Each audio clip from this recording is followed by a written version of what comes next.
Turkish military personnel has been deployed in numerous strategic choke points in Istanbul and Ankara on the night of July 15th. Tanks and armored vehicles have been seen nearby the military headquarters in Ankara, and an explosion has taken place at the Turkish Parliament building. In Istanbul, military blockades have been set up at the bridges of the Bosporus, and civilians trying to cross it have been fired upon. In both cities, gunfire and explosions have been reported, and witnesses have cited a fighter jet shooting down a helicopter.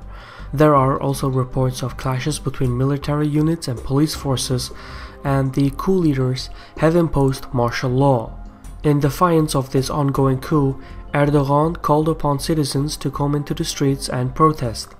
Much has happened in a very short span of time, and in this report we will look at the ongoing coup in Turkey and why it's unlikely to succeed.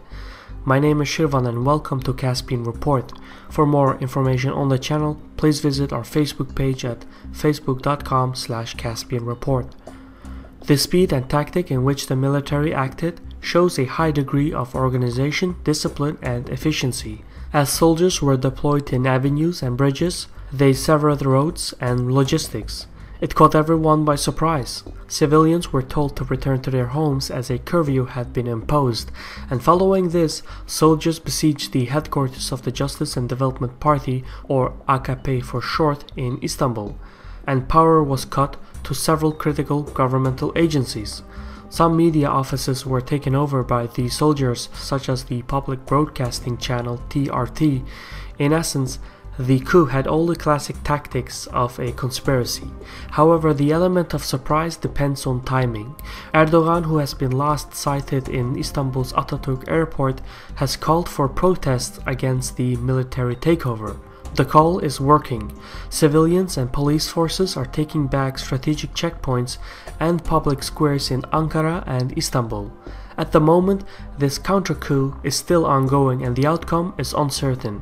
However, there are reports that the leaders of the coup have been identified. Details are still sketchy, but Akar, the Chief of General Staff of the Turkish Armed Forces, is confirmed to be held hostage at the military headquarters in Ankara. Furthermore, General Dündar of the First Army mentioned on live TV that the Turkish army does not support the coup against the government of Erdogan. Meanwhile, the commander of the Third Army ordered the troops to return to their bases. Basically, a large portion of the military still remains loyal to the president. These statements also indicate that this is not a genuine military coup, at least not in a traditional sense. Rather, the plot is orchestrated by a small but highly organized segment of the military who are sympathizers of the powerful Gülen movement led by Fethullah Gülen. This obviously begs the question, who is Gülen and what does his organization stand for? Well, Gülen is a self-exiled scholar residing in the United States, and since the 1970s he has led the Gülen movement, also known as the Hizmet. This religious fraternity is driven by ideology and finances. It has a global network of about 1,000 private universities, of which the curriculum is based on a more tolerant and scientific form of Islam. Moreover, the Gülen movement has enormous influence in the media and commercial enterprises in Turkey, the Middle East, North Africa, and Central Asia.